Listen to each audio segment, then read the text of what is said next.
नमस्कार दोस्तों, सूर्य नमस्कार एक बहुत सारी आसनों का एक समुच्चय, एक समूह है जिसमें कई प्रकार की आसन आती हैं और शरीर के बहुत सारे रोगों को दूर करती हैं, बहुत सारी अकड़न दूर करती हैं शरीर की, मन को शांत रखती हैं, शरीर को स्वस्थ रखती हैं। तो आइए जानते हैं सूर्य नमस्कार के बारे में। और सूर्य नमस्कार 12 जनवरी को स्वामी विवेकानंद जी की जयंती के उपलक्ष्य पर राष्ट्रीय युवा दिवस मनाया जाता है। उस दिन ये सूर्य नमस्कार सभी विद्यालयों में, यानी कि पूरे देश में एक युवा शक्ति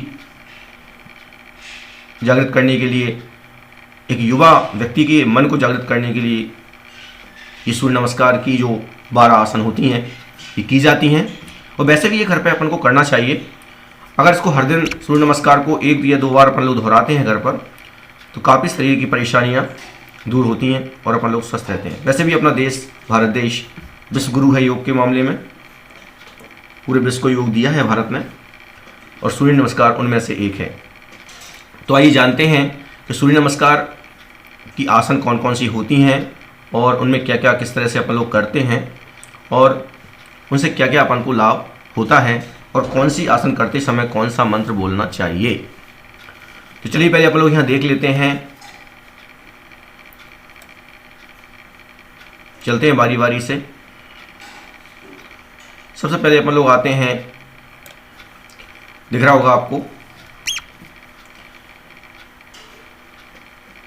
ये हाथ जोड़ने की, प्रार्थना करने की अवस्था है और पहला स्टेप है ये,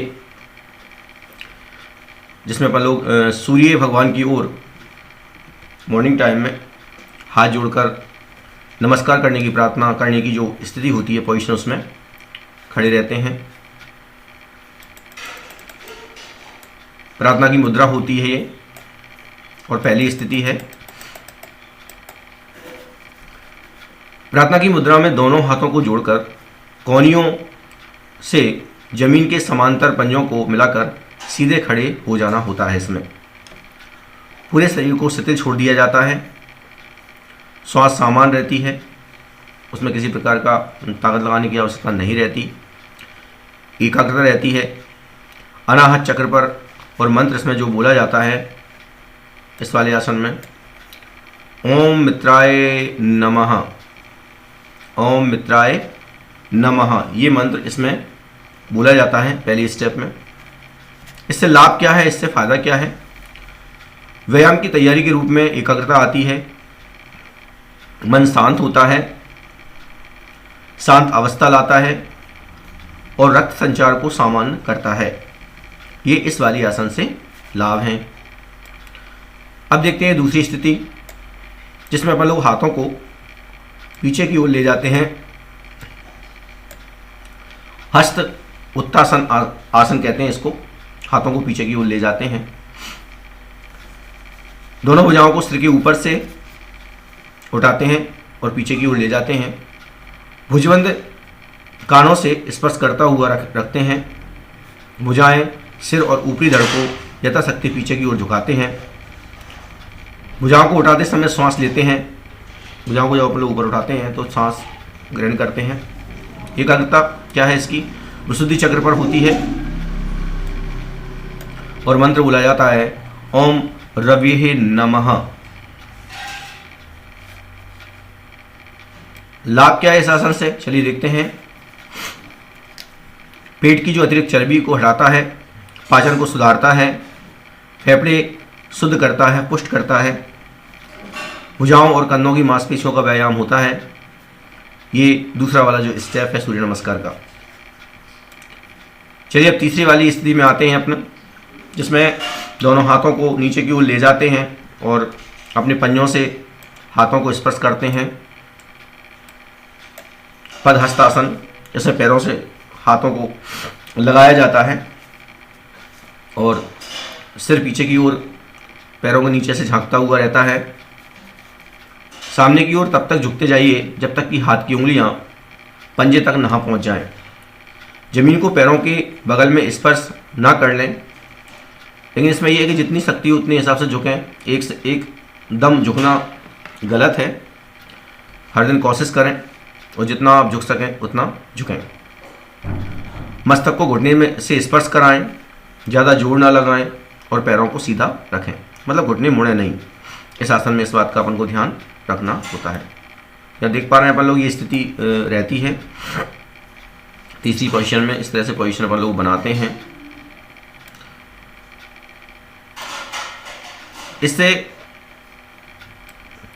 श्वास किस तरह से अपन लोग इसमें काम करते हैं। श्वास का सामने की ओर झुकते समय श्वास को छोड़ना होता है क्योंकि पेट इसमें दब जाता है।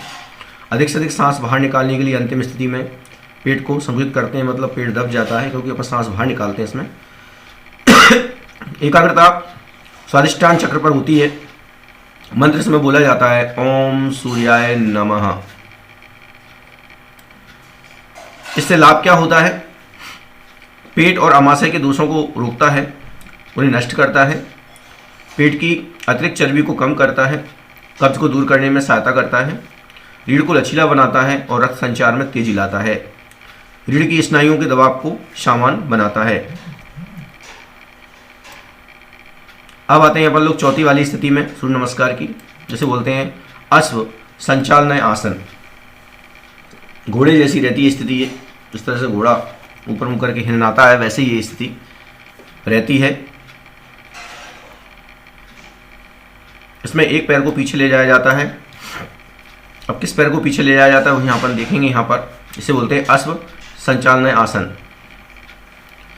बाएं पैर को जितना संभव हो सके पीछे फैलाते हैं, बाएं पैर को पीछे ले जाते हैं, बाएं घुटने को भूमि पर टिकाते हैं, पाद पृष्ठभाग को भूमि से स्पर्श कराते हैं, दाएं पैर को घुटने से मोड़ते हैं और दाईं जंघा को पिंडलियों से सटाए, लेकिन पंजा अपने स्थान पर ही रहे। दायां पंजा पूरा जमीन पर स्पर्श करते हुए होना चाहिए। भुजाएं अपने स्थान पर सीधी रहें। हाथों के पंजे और दाएं पैर का पंजा एक सरल रेखा में होना चाहिए। इसके बाद शरीर का भार दोनों हाथों व दाएं पैर के ऊपर रहेगा। अंतिम स्थिति में सिर को पीछे उठाएंगे और कमर को धनुषाकार बनाकर, धनुष की भांति बनाकर दृष्टि ऊपर की ओर ले जाएंगे। श्वास का इसमें रहता है बाएं पैर को पीछे ले जाते समय श्वास को लेना होता है। बाएं पैर को पीछे ले जाएंगे तो श्वास को अपन लोग खींचेंगे। एकाग्रता कहाँ रहती है? इसमें आगे चक्र पर रहती है। मंत्र बोलते हैं इसमें ओम भानवे नमः। लाभ क्या है इसका? उदर के अंगों, पेट के अंगों की मालिश कर उसकी कार्य प्रणाली को सुधारता है।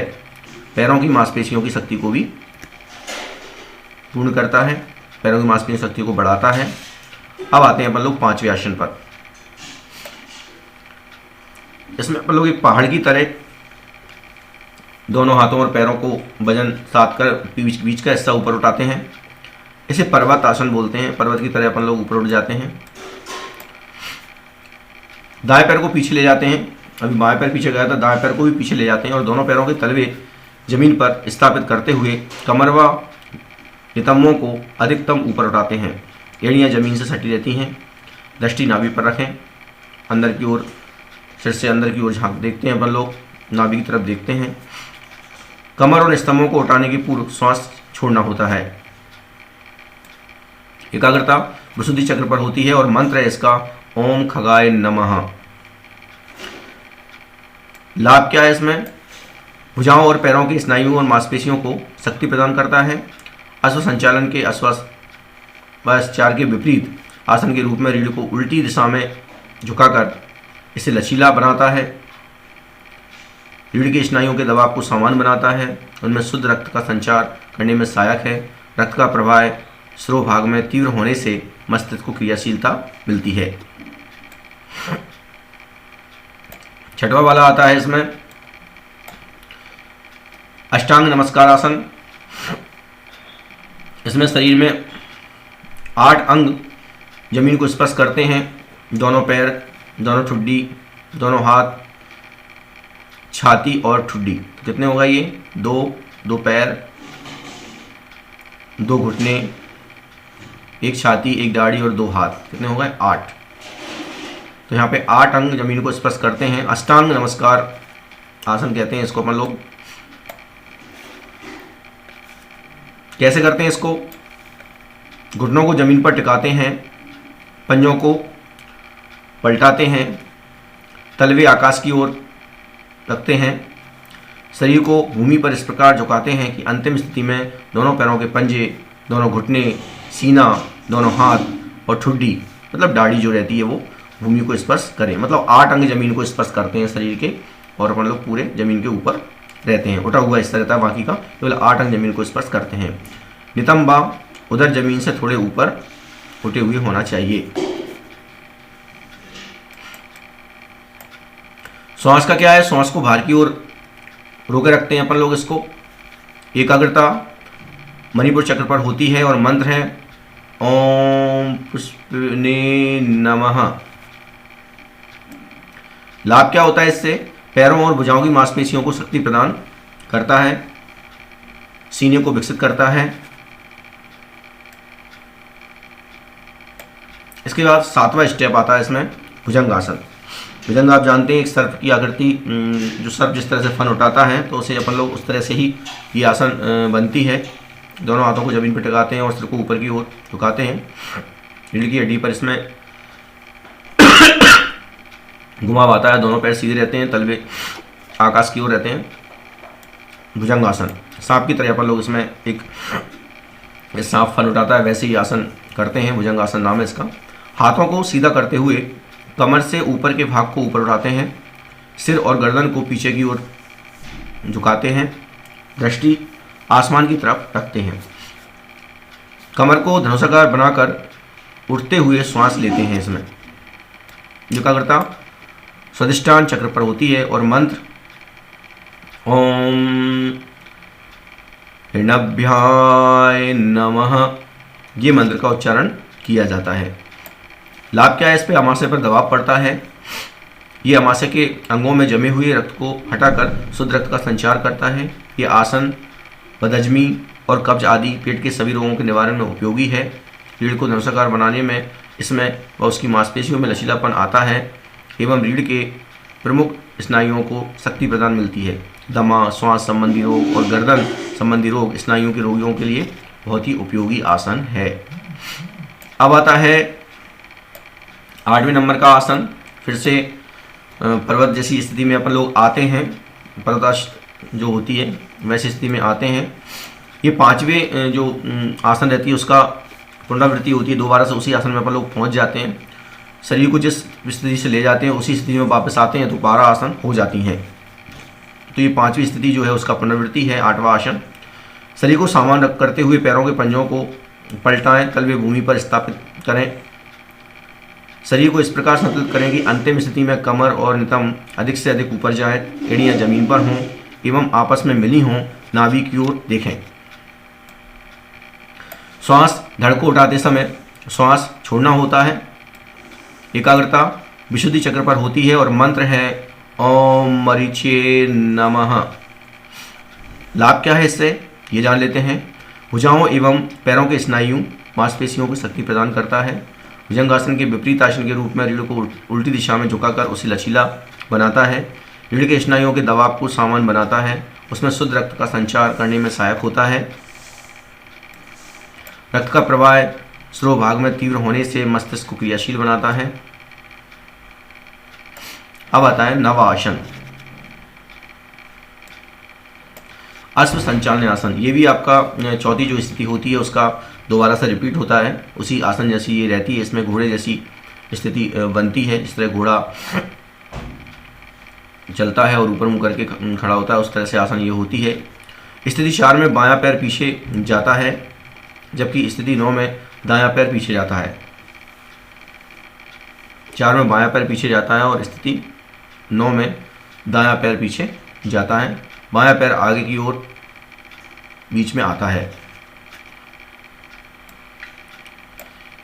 बाएं पैर को सामने लाते हैं, दोनों हथेलियों को बीच में रखते हैं। इसी के साथ बाएं पैर को मोड़ते हैं और लेकिन पंजा अपने स्थान पर ही रहता है।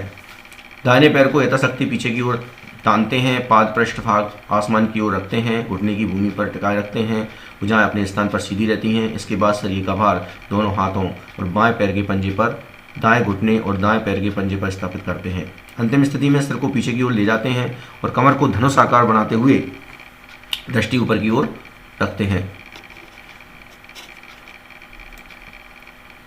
श्वास बाएं पैर को आगे ले जाते हैं और समय श्वास को लेते हैं। एकाग्रता आगे चक्र पर होती है। मंत्र आदित्याय ओम आदित्याय नमः, इस मंत्र का उच्चारण किया जाता है। लाभ क्या है? पेट के अंगों की मालिश कर उसकी कार्यप्रणाली को सुधारता है। इस क्रिया से पैरों की मांसपेशियों की शक्ति मिलती है। अब आता है यहाँ पे 10वां जो भाग है वो पादहस्तासन। ये भी स्थिति 3 की पुनरावृत्ति है। वही दोबारा से उसी स्थिति में अपन लोग आ जाते हैं। दाहिने पैर के पंजे को बाएं पैर के पंजे के पास स्थापित करते हैं। पैरों को सीधा रखते हैं। माथे को घुटने से स्पर्श कराते हुए प्रयास करते हैं। दोनों पैरों के पंजे और हाथों के पंजों को एक सीध में रखते हैं। सामने की ओर झुकते समय श्वास को छोड़ते हैं, जिससे पेट में दबाव उत्पन्न होता है, पेट संकुचित होता है। एकाग्रता स्वादिष्ठान चक्र पर होती है और मंत्र बोलते हैं ओम सावित्रे नमः। लाभ क्या है इससे? पेट और अमाशय के दोषों को नष्ट करता है, उदर की अतिरिक्त चर्बी को कम करता है, कब्ज को हटाने में सहायक है, रीढ़ को लचीला बनाता है, रक्त संचार में तेजी लाता है, रीढ़ के स्नायुओं के दबाव को सामान्य बनाता है। अब आती है 11वीं स्थिति। ये दूसरी स्थिति की पुनरावृत्ति होती है।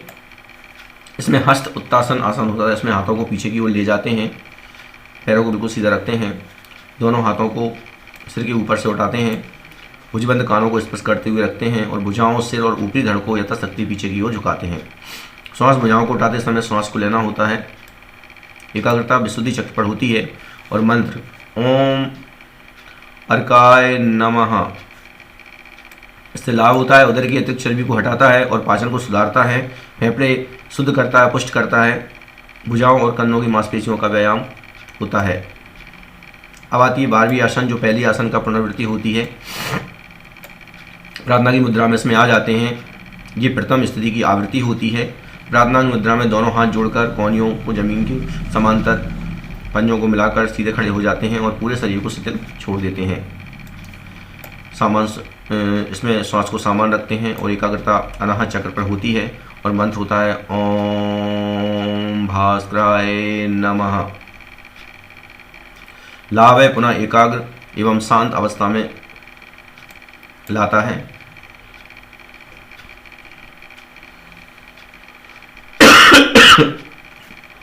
तो अपन ने देखा कि इसमें 12 आसन होती हैं और कौन कौन से इससे लाभ शरीर को होते हैं। तो यहाँ पे अपन लोग जान सकते हैं कि इस तरह से अपन लोग जब ये काम अपन लोग करते हैं और लास्ट में ये स्थिति यहाँ पे आती है, हाथ जोड़ने वाली पोजीशन में अपन लोग आ जाते हैं। तो ये जो 12 स्टेप रहती हैं, ये पूरे शरीर के लिए, हर अंग के लिए एक महत्वपूर्ण योगदान देती हैं आसन। ये हर एक अंग का इसमें एक्सरसाइज होता है। पूरे शरीर को स्वस्थ रखने के लिए ये सूर्य नमस्कार एक बेहतरीन आसन नहीं कह सकते से आसनों का समूह है, एक आसनों का झुंड है। इसको करने से पूरा शरीर स्वस्थ रहता है। इसको घर पर भी अपन को 3 से 4 बार या 5 बार लगभग अपन को सुबह मॉर्निंग टाइम में खाली पेट करना चाहिए। और आप सभी स्वस्थ रहें, मस्त रहें और अपने दिमाग को अच्छे कामों में लगाएं। किसी उन्नति के लिए अपना समय दें, अपना दिमाग अच्छे कामों में लगाएं, शुद्ध रहें, सही से हिष्ट पुष्ट रहें। धन्यवाद साथियों। अगर आपको वीडियो अच्छी लगी हो तो मेरे चैनल को सब्सक्राइब करें, लाइक करें